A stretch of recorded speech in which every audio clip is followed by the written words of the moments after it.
굳이 비교하자면 아파트는 지었는데 화장실이 없습니다. 그 화장실 이제는 만들어야 되지 않겠습니까? 네, 존경하는 이하경 부의장님 그리고 선배 동료 의원 여러분, 고준희 방사성 폐기물 특별법 찬성 토론하러 나왔습니다. 김성환입니다. 우리 존경하는 윤종호 의원님, 미안하게 생각합니다.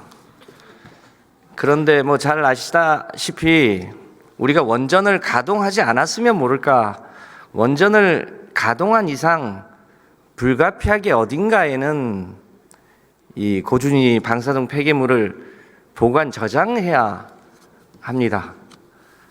이 문제를 해결하기 위해서 20대 국회 때는 우원식 의장이 대표 발의를 했었고요.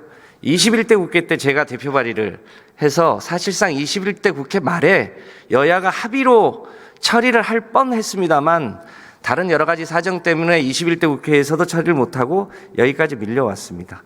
제가 21대 국회 때 이 부분을 대표 발의하기 위해서 관련 지역의 주민들과 시민단체 전문가분들하고 10여 차례 이상의 토론회와 간담회를 해서 나름의 최선의 대안을 만들었다고 생각을 합니다.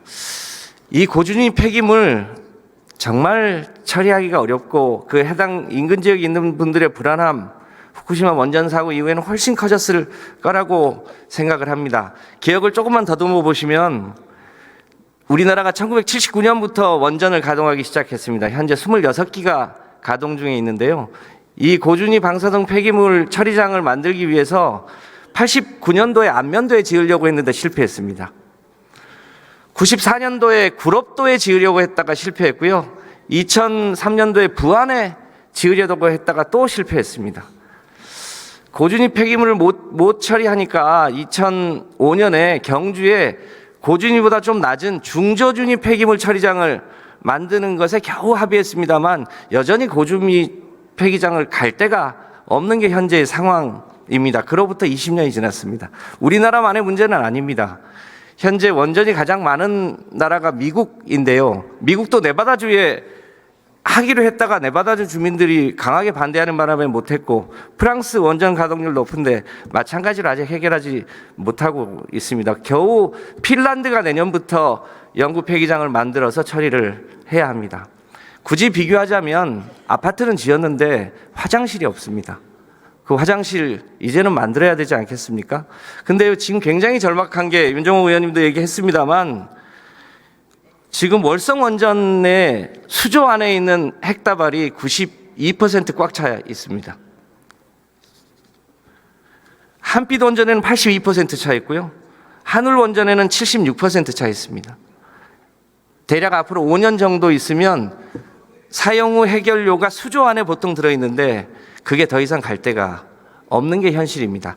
그래서 이번에 더 이상 미룰 수 없어서 특별법을 만들어서 2060년까지는 완전하게 이 고준위 방폐장을 만드는 걸로 하고 2050년까지 중간 저장 시설을 만들어서 그 중간 저장 시설이 만들어지면 지금 각 원전 안에 있는 수조나 혹은 임시 저장 시설에 있는 것을 완전히 옮기는 걸로 계획을 세우는 법안을 만든 겁니다.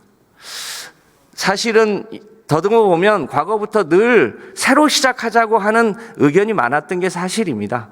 그런데 이제는 더 늦추면 어쩔 수 없는 여러 가지 문제들이 더 크게 발생할 수 없어서, 참고로 저는 원전에 대해서 개인적으로는 반대 의견을 가지고 있습니다만 원전에 대한 찬반 문제가 아니라 화장실 없는 아파트 문제 누군가는 해결해야 될 것인가의 입장에서 이 법안을 발의하게 되었습니다. 쟁점이 결과적으로 영구 폐기장을 짓기 전까지 부진의 저장 시설에 대한 관리를 어떻게 할 거냐가 핵심인데, 문재인 정부 때 맥스터를 한번 진행한 적이 있었습니다. 굉장히 사회적 갈등이 많았는데요. 거기에 있는 이 부진의 저장 시설에 대한 여러 가지 처분 기준이나 지원 기준까지 이번에 마련을 했습니다. 그런 점들 감안하셔서 불가피한 선택이다. 원전에 대한 찬반 문제가 아니고 기왕에 원전을 지은 이상 우리가 책임 있게 원전에 대한 일종의 영구 폐기장을 만드는 과정에서 치러야 될 사회적 갈등을 최소화하자.